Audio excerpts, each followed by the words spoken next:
ദൈവനാമത്തിന് മഹത്വം ഉണ്ടാകട്ടെ. ഇന്നത്തെ നമ്മുടെ ചിന്തയ്ക്കായി ലഭിച്ചിരിക്കുന്ന വേദഭാഗം യോഹന്നാൻ്റെ 3-ാം ലേഖനം 11-ാം വാക്യം. പ്രിയനെ, നന്മയല്ലാതെ തിന്മ അനുകരിക്കരുത്. നന്മ ചെയ്യുന്നവൻ ദൈവത്തിൽ നിന്നുള്ളവനാകുന്നു.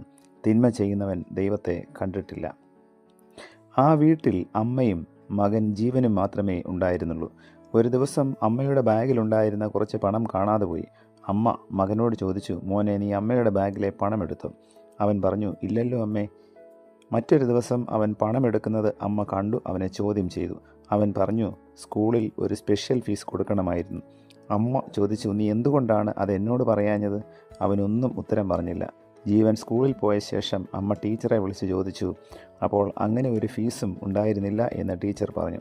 അന്ന് വൈകിട്ട് അവൻ വരുമ്പോൾ നല്ല ശിക്ഷ കൊടുക്കണം എന്ന് അമ്മ മനസ്സിൽ കരുതി. അപ്പോൾ ഒരു കോൾ വന്നു.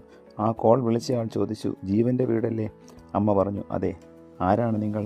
മറുപടി, പോലീസ് സ്റ്റേഷനിൽ നിന്നാണ്. മകൻ എന്തോ കുഴപ്പം കാണിച്ചു എന്ന് കരുതി ആ അമ്മ ഭയന്നുപോയി. അപ്പോൾ പോലീസ് പറഞ്ഞു, നിങ്ങൾ ഭയപ്പെടേണ്ട. അവൻ കുറേ നാളുകളായി ഇവിടെ അടുത്തുള്ള ഒരു വൃദ്ധ ദമ്പതികൾക്ക് ഭക്ഷണം വാങ്ങിക്കൊടുത്ത് അവരെ സംരക്ഷിക്കുന്നു. അവനെ അനുമോദിക്കുവാൻ ഒരു മീറ്റിംഗ് ഞങ്ങൾ ക്രമീകരിക്കുന്നുണ്ട്. അതിലേക്ക് ക്ഷണിക്കുവാനാണ് നിങ്ങളെ വിളിച്ചത്. ആ അമ്മയ്ക്ക് സമാധാനമായി. ജീവൻ അന്ന് സ്കൂളിൽ നിന്ന് വന്നപ്പോൾ അമ്മ അവനെ ആലിംഗനം ചെയ്ത് അവൻ്റെ നല്ല പ്രവൃത്തിയെ അഭിനന്ദിച്ചു. എങ്കിലും അമ്മ പറഞ്ഞു, നീ ചെയ്തത് നല്ല കാര്യമാണെങ്കിലും അതിനുവേണ്ടി പണം മോഷ്ടിച്ചത് നന്നായില്ല.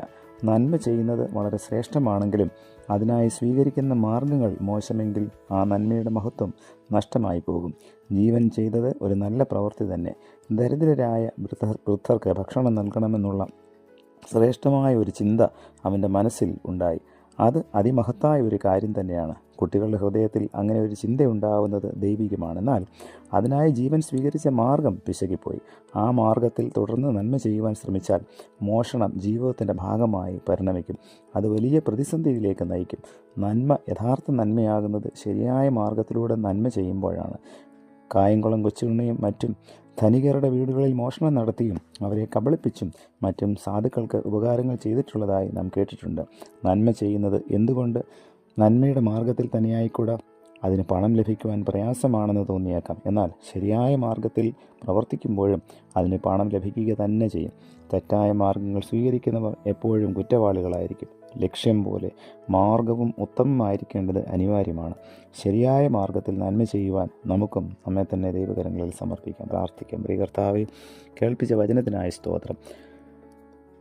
നേരായ വഴിയിൽ നന്മ ചെയ്യുവാൻ തക്കവണ്ണം ഈ പ്രഭാതത്തിലെ വചന കേൾവി ഞങ്ങളെയും സഹായിക്കണമേ. പുത്രൻ്റെ നാമത്തിൽ പ്രാർത്ഥന കേൾക്കണം പിതാവേ. ആമേൻ.